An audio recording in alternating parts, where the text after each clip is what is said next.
سعودي اوبه نه لري، اروپا اوبه نه لري، امریکا اوبه نه لري، هند نه لري، پاکستان خو بیخي څاڅکی اوبه نه لري. دغه ټولې دا روان دي او نخریم بیا دوی کوي. بیا احسان فراموش مونږ ته وایي او د ظالم بچی خدای دې تباه او برباد که. هم روسان درته ګونډه کړل، د هغه په بدل کې چې مونږ احسان وکړو روسان مو در پرېنښود، د تاسو 52 هېوادونه را پرېښود، زمونږ هېواد مو تباه او برباد که. نن هغه خنثی مشکل دو جنسه راجګېږي وایي چې مونږ ته د افغانستان نه پرابلم ده. پرابلم دا دی ډیزل د روان دي، ډیزل د خدای لپاره.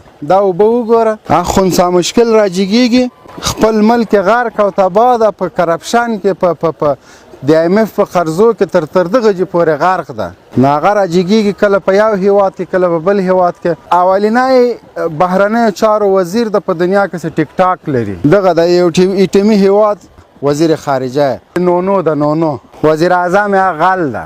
هغه په امریکا په برطانیه کې محکمې نیولې د چرګې په غلا کې کوړکه چرګه یې پټه کړې وه. نو دوی راجګېږي ته خدای په داسې عمل کې موږ د داسې مرسټو دلګانو د اجلاګانو محتاج یو. دوی هم راجګېږي موږ ته نمک حرامه وایي. نمک حرامه ته که زه یم چې ټوله دنیا دې راباندې راخوشې کړه، ملک دې راته تباه کړه، فوج د مفت امریکانو سره کار کو، بیا هم نمک حرامه زه یم. اوبه نه دي، اوبه نه دي، آب زمزم ده، اوبه نه دي، دا ډیزل دی. ډیزل ګوره زه هغه بل ډیزل نه یادوم. مونږ خوشبختي دا ده مونږ چې په کراره پرېږدي نه، خو دغسې ډیزل هغه روان ده سمندر. عقاب صاحب دا اوبه قیمته دي که ډیزل؟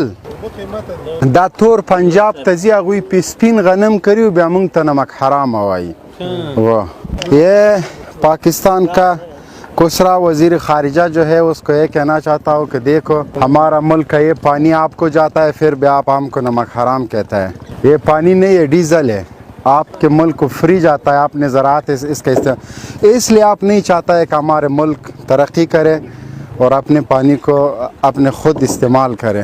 تو آپ نے امریکہ کا غلامی کو حق اولویت دیا، 20 سال افغانیوں کو امریکی گولیوں پر بمبار کیا، پھر بھی آپ نمک حلال ہم نمک حرام. آپ کو میں یہ کہنا چاہتا ہوں کہ خارجی سیاست کو چھوڑ دو، اپنے ملک کے ادار سے اپنے ماں اور باپ کے قاتلوں کو ڈھونڈ لو، اپنے ملک کو سنبھالو، اپنے ملک پر فوکس کر لو، افغانیوں کو مت چھیڑو.